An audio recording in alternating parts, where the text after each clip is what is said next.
వీక్షకులందరికీ నమస్కారం. జూన్ నెల 2వ తారీఖు దేవగురువైనటువంటి బృహస్పతి కర్కాటక రాశిలోకి సంక్రమణం చేయబోతూ ఉన్నారు. మిథున రాశిలో ఇప్పటివరకు ఆయన సంచరించి జూన్ 2వ తారీఖు నుండి సాధారణంగా అయితే మాసార్ధత కుజ గురుర్ ద్వాదశ మాసాన్ని అన్నారు.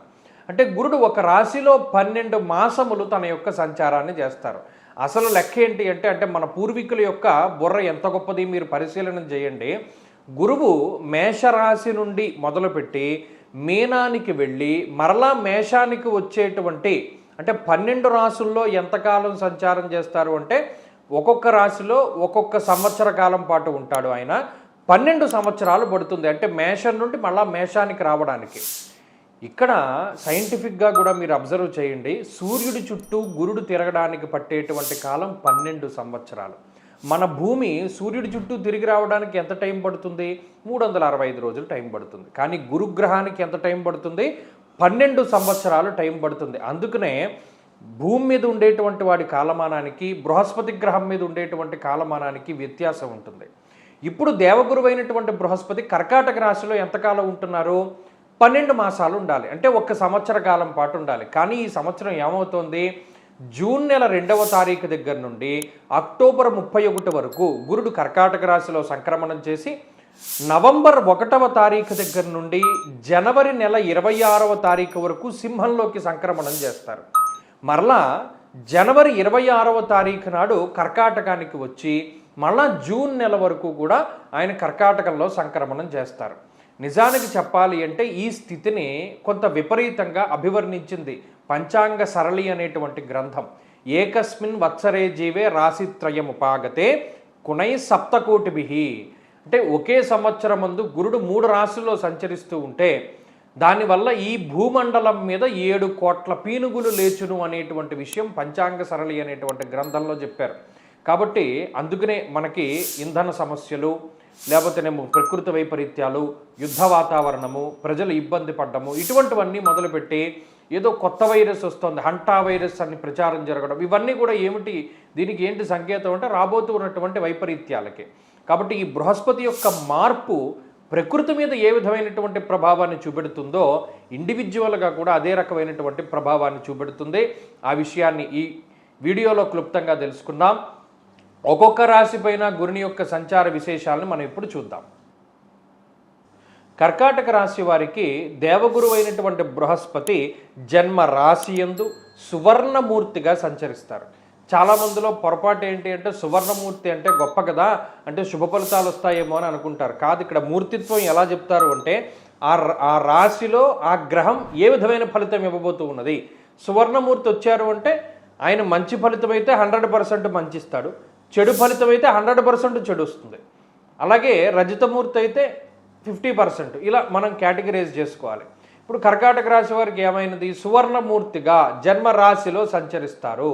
అలాంటప్పుడు ఏమవుతుంది? రాజకోపో యశోహాని ఉద్యోగస్య విరోధకం.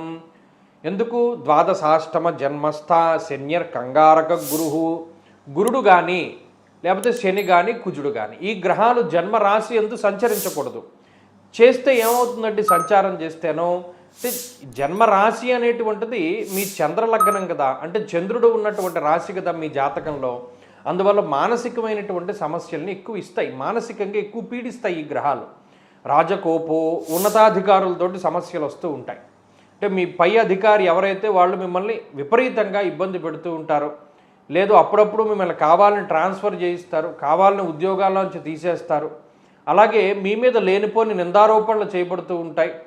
ఎలాగోలా ఈ ఉద్యోగం మానేయాలి అనేటువంటి ఆలోచన మీకైనా వచ్చేలా చేస్తారు వాళ్ళు. అంటే పొమ్మనలేక పొగబెట్టువారు అని కొంతమంది ఉంటారు. వారే కావాలని పొమ్మనలేక పొగబెడుతూ ఉంటారు, అంటే మీ అంతటా మీరు మానేస్తారేమో అనేటువంటిది. దాన్ని మీరు తట్టుకుంటే వాళ్ళే తీసేస్తారు. అంటే ఏదో ఒక అల్టిమేట్గా ఏంటంటే స్థానం మార్పు జరగాలి, ఉన్న ఉద్యోగం వదిలేసి వేరే ప్రాంతానికి వెళ్ళాలి, లేకపోతే ఈ చేస్తూ ఉన్నటువంటి ఉద్యోగం మాన్పించి వేరే స్థానానికి మిమ్మల్ని పెట్టాలి. ఇది దేవగురువు అయినటువంటి బృహస్పతి యొక్క లక్ష్యం. బుద్ధిభ్రంశో భాగ్యహాని అన్నారు, అంటే బుద్ధి స్థిరమైన చిత్తం ఉండదు. ఏం గజిబిజి గందరగోళంగా ఉంటుంది, బుర్రంతా కూడా ఏం ఆలోచిస్తున్నారో తెలియదు, ఏం చేయాలో తెలియదు, ప్రణాళికాబద్ధమైన జీవనం ఉండదు, ఏకాగ్రత ఉండదు. మెయిన్గా విద్యార్థులు చదువుకునేటువంటి వారు ఎలా ఇబ్బంది పడతారు అంటే ఏకాగ్రత స్థాయిలు తగ్గిపోతూ ఉంటాయి. అలాగే ధన నష్టము, లేదు మన బుర్ర సరిగ్గా పనిచేయకపోవడం వల్ల డబ్బు ఎక్కడో పెట్టి మర్చిపోతూ ఉంటాం, అనవసరమైన వాటిలో పెట్టుబడి పెట్టి మర్చిపోతూ ఉంటాం, లేదు పోగొట్టుకుంటూ ఉంటాం.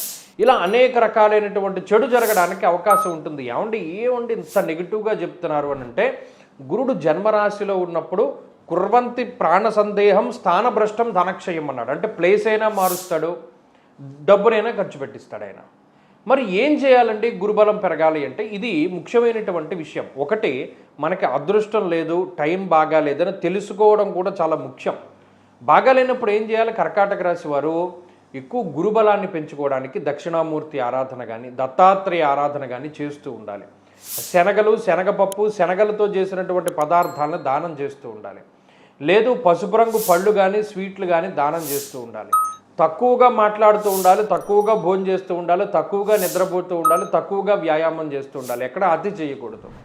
ఇలా చేస్తూ వెళుతూ ఉంటే కొంతకాలానికి ఆ గురుబలం పెరిగి, ఆ పెరిగినటువంటి గురుబలం ద్వారా మరలా తిరిగి అదృష్టం వస్తుంది. తప్పితే ఈలోపు కనుక జాగ్రత్త పడకపోతే ఉన్నదంతా కోల్పోయేటువంటి ప్రమాదం ఉంటుంది. కాబట్టి గురుడితోటి చాలా జాగ్రత్తగా ఉండాలి. ప్రత్యేకించి గురుగ్రహ జపము లేదా దక్షిణామూర్తి హోమము లేదా మేధాసూక్త పారాయణ ఇటువంటివి ఏమన్నా కూడా చేసుకోవచ్చును. చేసుకుంటే మంచి ఫలితాలు సంప్రాప్తమవుతాయి.